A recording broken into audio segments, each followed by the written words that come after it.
So, good day guys, Mark Garage again, and today magpapalit tayo ng, mag-install tayo ng head cylinder ng ating nire-rebuild na sasakyan. So, andito yung ating bagong ah, head gasket, okay?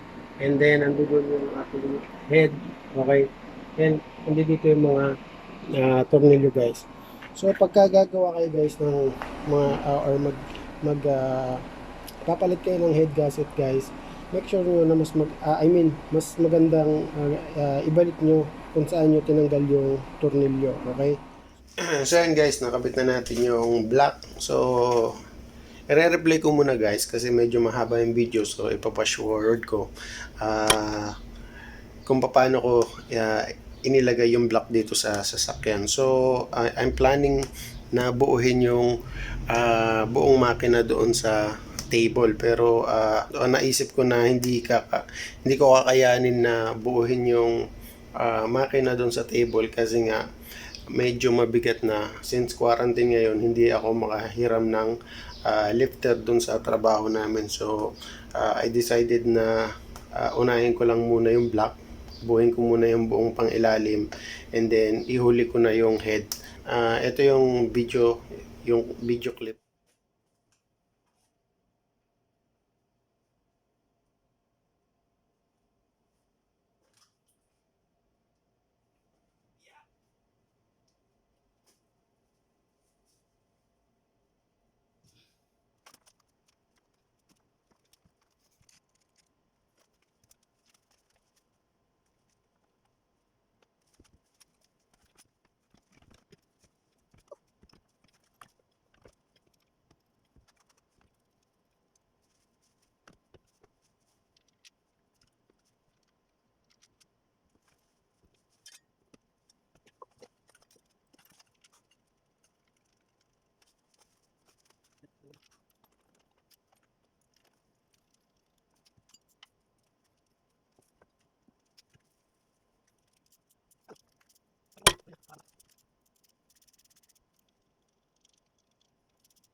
Okay, so dito lang tayo sa top, and mamaya papakita ko rin sa inyo kung paano magpalit ng timing chain. So yan guys, isimulan natin yung pag-install. And para malaman nyo kung saan yung kaibabaw, meron niyang lot number. Ayan. Dapat yan nasa ibabaw. And kung makikita nyo rin tong, anong to, hindi yan, wala nang ibang pwesto to kundi dun lang sa kabila at saka itong dalawang to. Ayan. Wala nang ibang pwesto niya. Hindi yan pwede mag-fit dun sa kabila kasi iba yung design niya. Okay. So wag nyo guys gagasgasan ha. Oops.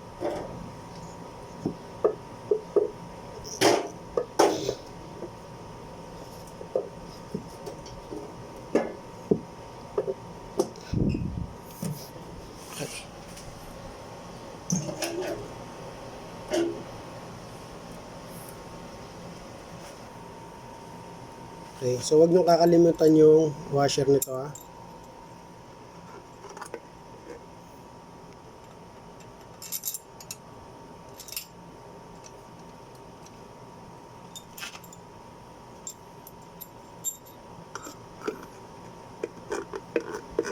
Huwag yung masyadong dami ng langis.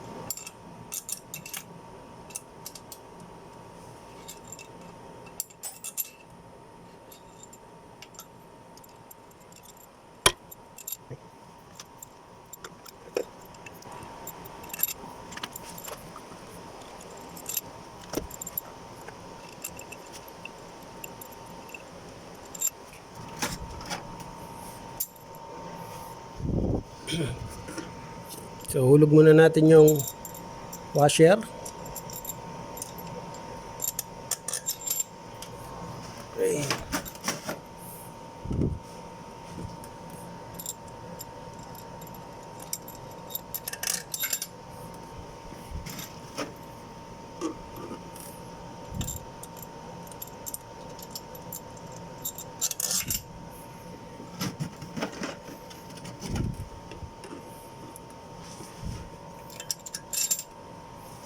So gagamit tayo dito guys ng hexagon. Okay? Ito yung kanyang 8mm hexagon, B hexagon.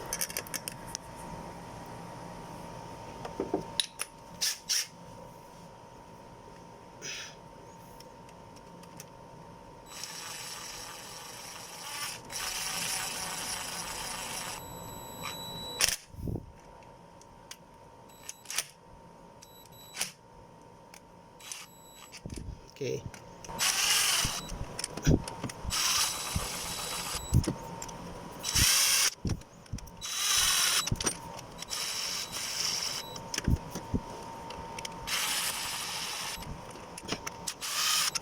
Tingnan mo guys.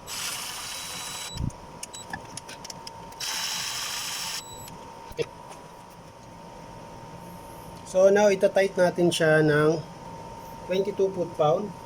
Set natin yung ating torque wrench to 22 foot-pound. Start from 1.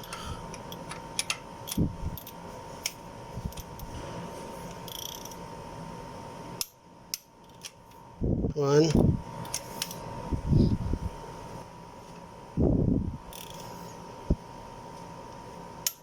2,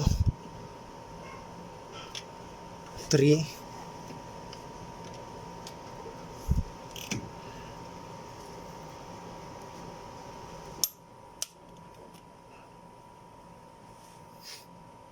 4,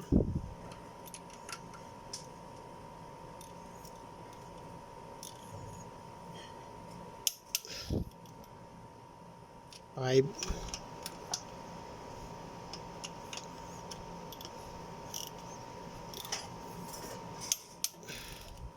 6,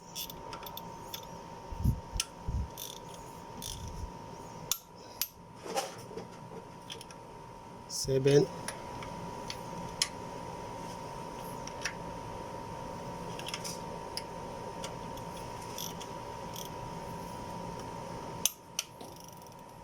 8,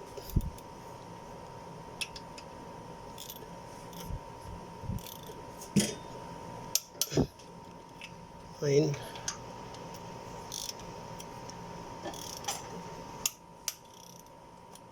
10, and last 10.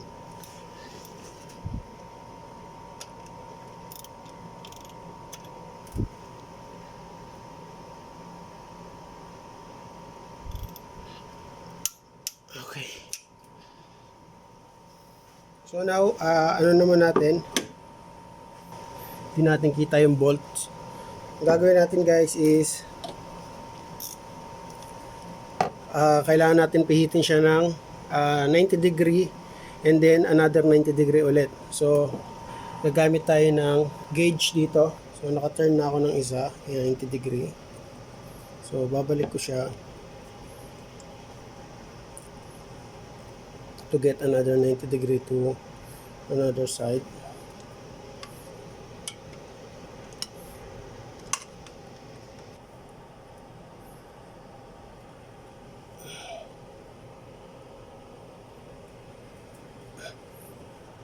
Degree.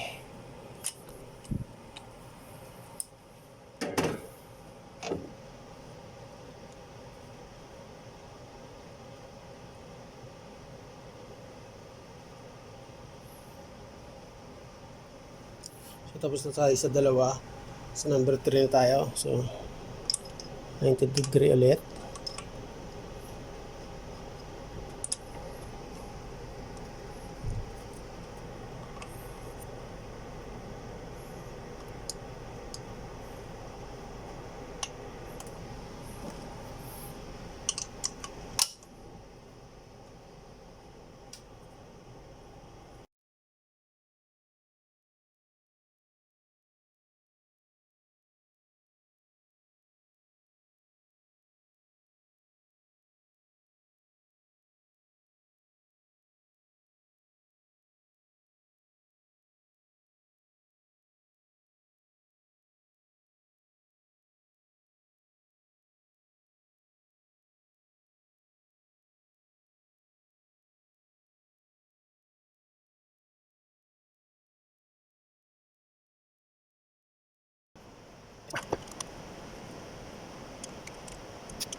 Then another 90 degree again. So, subukan natin ulit guys dito. 90 degree again.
Then,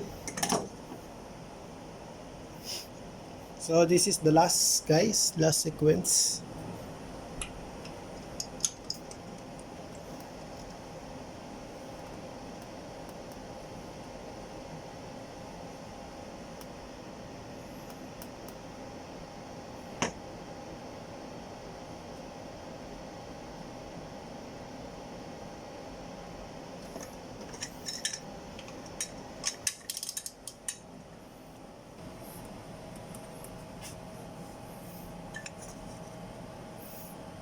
$90.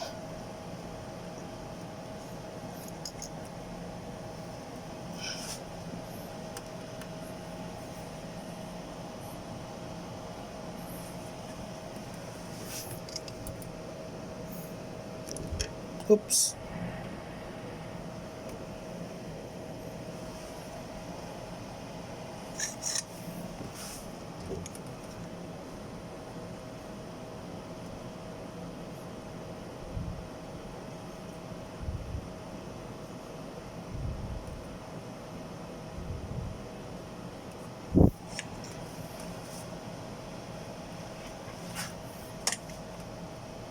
Okay.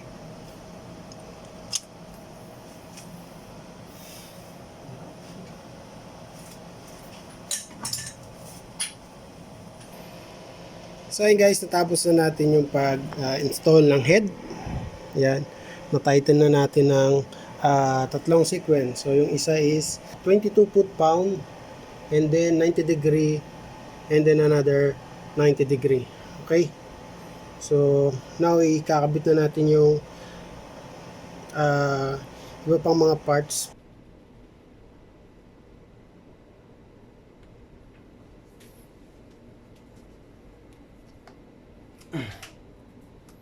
So pag nalagyan natin siya ng lube, guys.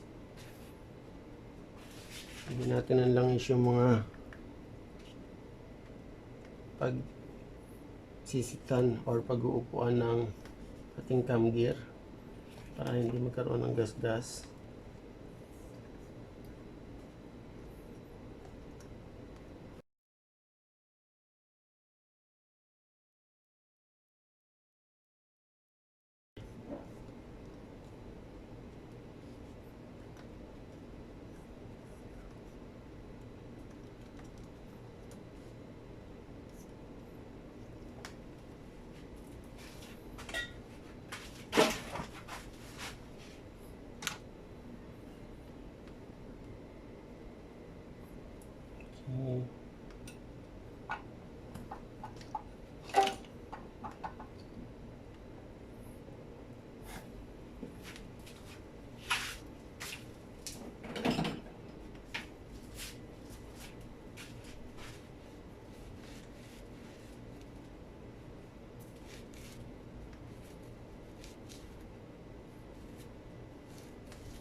So huwag kayong magkakamali guys sa paglagay ng cap niyan kasi meron yung mga numbering katulad nito.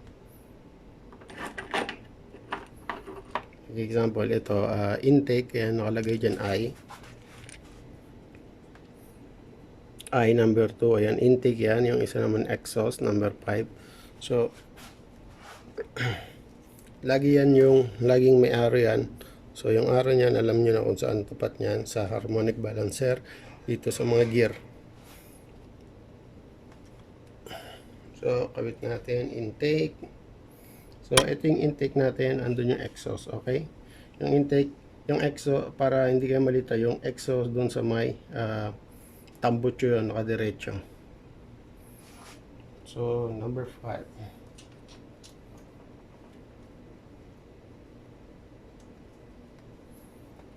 Intake number 2.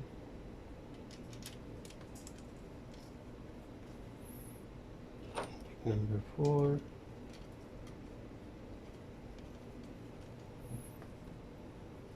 Intake number 5.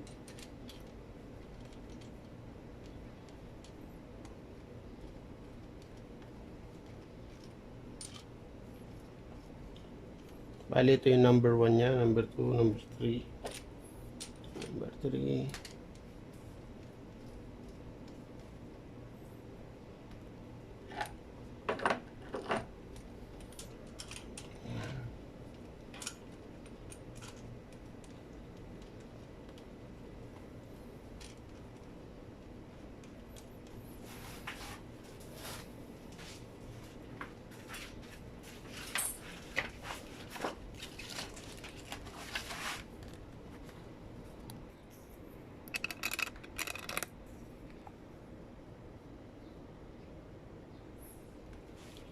So, meron ditong 12 volts, ayan, 12 mm.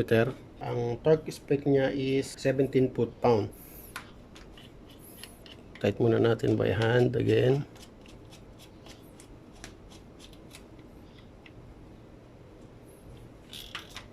Gawin natin yung gitna.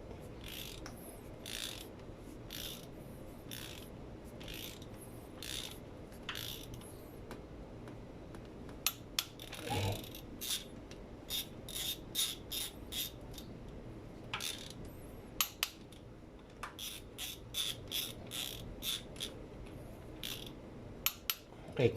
Now, yung maliliit guys, yung mga cup na sumunod is kailangan natin iset ng 9 foot-pound. So, 10 mm yan. Higpitan muna natin isa-isa.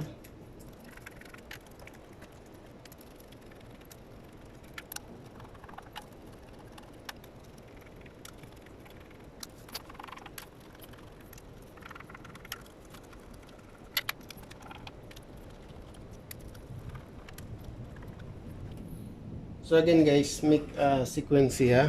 Sequence. Una kayo dito sa gitna. Ayan, 1, 2. Tapos 3, 4, 5, 6, 7, 8.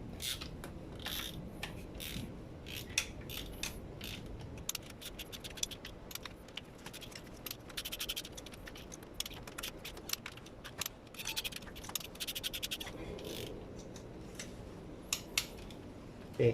So dito naman tayo sa intake.